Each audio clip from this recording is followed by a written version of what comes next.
Hey everybody. As you probably know by now, retro gaming has been one of my hobbies for as long as I can remember, really. But despite that fact, I haven't really covered it on the channel all that much. So I thought, you know what, where better to start than with the oldest system I have. The Atari 2600. Originally called the Atari Video Computer System, or VCS for short, it was released on September 12, 1977, and discontinued on January 1st of 1992. The Atari 2600 is instantly recognizable to anyone growing up in the late 1970s all the way up to the early 90s. It kept persevering through so many eras of gaming, despite its primitive graphics and lackluster sound, which is what made it undeniably iconic. The system has you using a button and a rod to control the games. I have a PNG up because my official controller just decided to up and break on me. So I'll be using this old Wico Boss joystick, if that's what you call it. It works just as good as the original, sometimes even better. It's really good for certain games that used to have trackballs, or some of them that had more fluid joystick movement. So we've established that the system's iconic. But the system's only half the experience. What about the games? Here they are. All the Atari 2600 games I have at the moment. Yeah, it's not exactly massive, but hey, it's better than nothing, and I think it represents the system pretty well. There are ups and downs here, and just like that with any other system.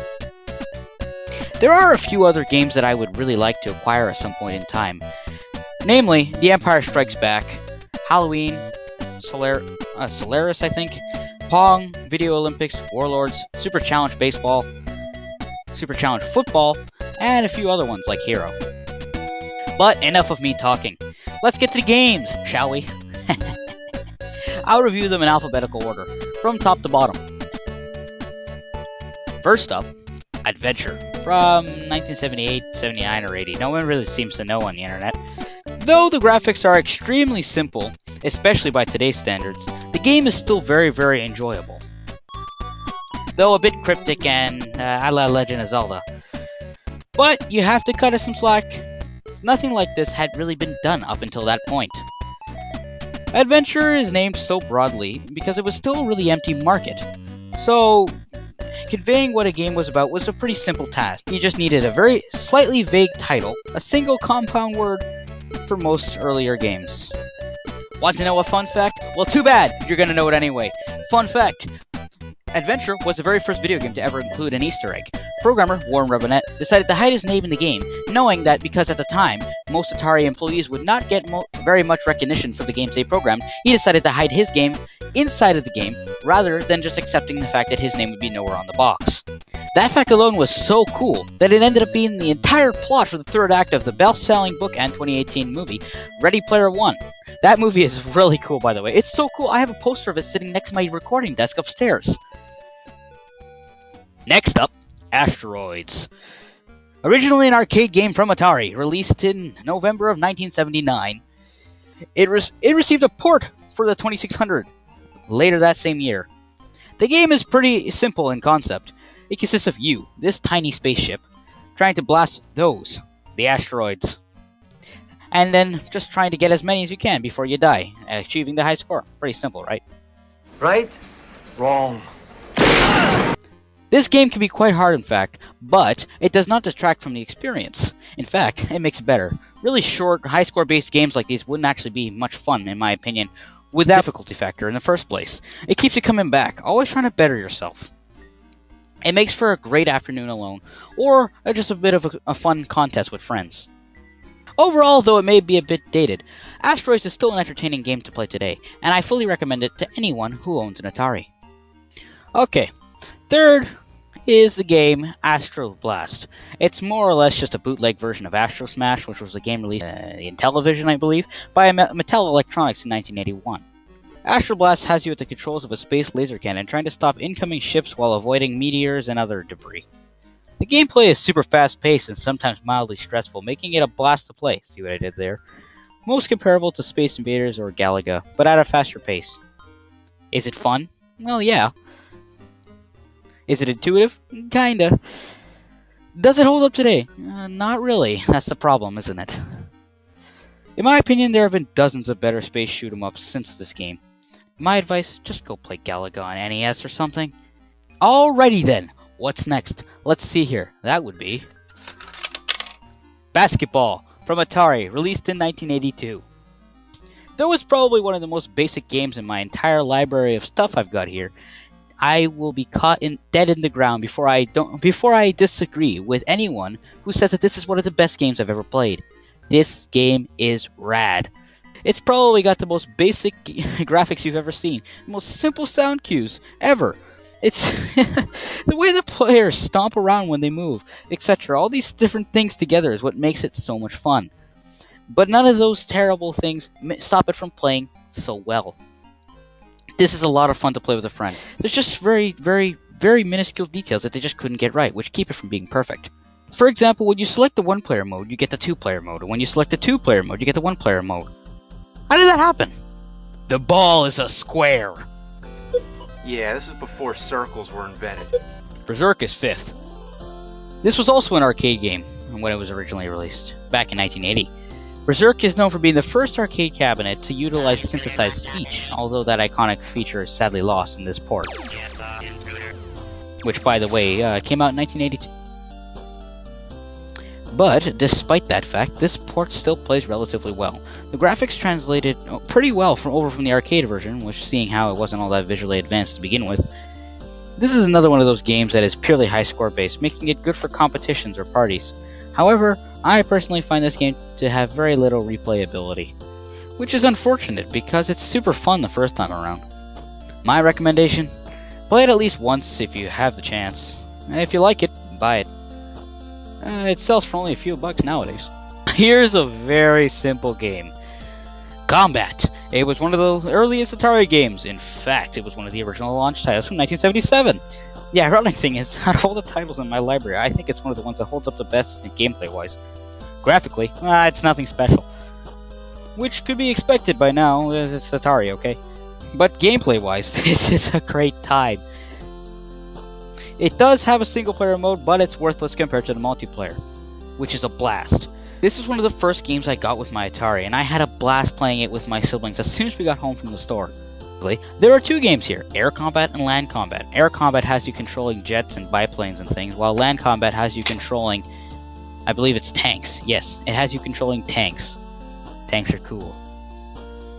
I wholeheartedly recommend this game to anyone who either has an Atari 2600 or is planning to get one. This right here should be one of the first games you get.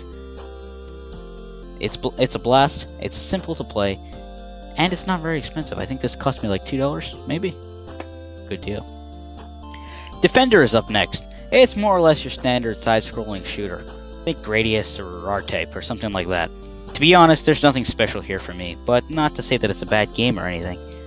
But there are just so many alternatives to this on other systems, like the NES or the PlayStation 1. And my advice, just play those instead. Hey, Donkey Kong, my old buddy. Do I really need to explain Donkey Kong at this point? Come on, guys. Okay, fine. Now some of you might be wondering, why is this on Atari? Why is it on Atari? Well, before Nintendo had jumped into the video game market with their own video game system, the aptly named Nintendo Entertainment System, or NES for short, way back in '85, they licensed a bunch of their arcade games to other companies and systems of the era. Now, you might be wondering why this cartridge looks a little bit odd. It's beige, which is kind of strange. It's beige and it's got lumps. Well, that's because it plays not only on the Atari, but on the Sears Video Arcade as well. That's pretty cool, I think. It's like a double game cartridge. Well, how well does it play? Pretty much how you'd expect it to, but a bit chunkier. I'd say it's pretty good to own as a piece of history, and not much else, because really the definitive home version of Donkey Kong to me is on the NES, not here on the Atari. We don't talk about this game. Okay, fine. It's not as bad as everyone says, but that doesn't mean it's good. This game is a piece of crap, honestly. It's terrible. I'd never want to play it again. But it's not as bad as most people say it. But really, how good can a game be if they buried a bunch of copies of it in New Mexico? Really, how good? Oh, here's ice hockey. This game is incredibly basic, but it makes for a pretty fun afternoon. Published by Activision, the #1 third-party developer for the Atari 2600 in 1981, this game is not advanced in any stretch of the word. but it's still quite intuitive and fun to play to this day. In fact, it's so simple, you have to pass the stick as soon as you pass the puck. What is this? Communism? No, my stick, my stick. That's it. My puck, my stick. You get your own stick. Although it's incredibly simple, I definitely recommend it to those who like hockey or just looking for a decent sports game on the Atari. Missile Command! Finally a game the Wiko stick is actually good for! This was and still is a great arcade game which was released in 1980 and was used a trackball control style, which has analog input. The Atari uses digital input, which basically means that it can't sense how far or how hard you're pushing a button or a stick. So the Atari really shouldn't have been able to emulate the way that Missile Command controlled. But somehow, by some magical wonder of programming, they did it. They did the impossibility. It may not be analog, but it sure as hell feels like it. It makes no sense how this port from 81 was able to do the impossible. But this port feels, to me anyway, the closest one-to-one port of Missile Command that I've ever played. I 100% recommend this game to anyone who has an Atari. It's so much fun, and also maybe invest on into a Wiko stick if you have the chance, because really, I think that's the best joystick for Missile Command. It works perfectly. I bought mine at GameCycle in London, Ontario for $3. It was a lot more, but it'd been sitting on the shelf because nobody wanted it, so I got it for $3. Okay, on to the final four now. First up, Miss PacMan. You might ask, why not regular PacMan? But that's because the port of PacMan on the Atari sucks. But the one from Miss PacMan is actually pretty good. In time, I really shouldn't have to explain how the gameplay is on PacMan. Come on guys, it's nearly 2020. But here it goes. Use circle. Eat pills. Avoid dead. Good enough for you? Well, here's a version of Taito Space Invader from 1980. Wait a second. Actually, no. That's 1978. My bad. Sorry, that cartridge falling must have knocked me on the head or something. Keep this one short and sweet. Graphics, inferior to the original. Gameplay, decently faithful to its arcade counterpart. My recommendation, if you find it cheap, pick it up. But don't go out of your way to get it. It's not like it's any good. Star Master, sort of first-person space shooter, kind of like Star Fox 2. But my copy doesn't seem to work.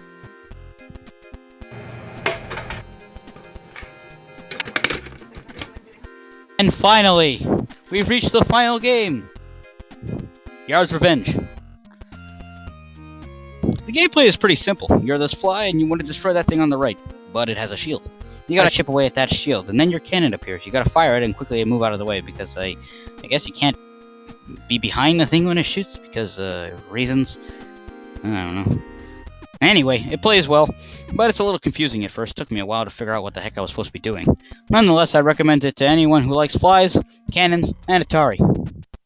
Here we are. That's every single Atari 2600 game I own.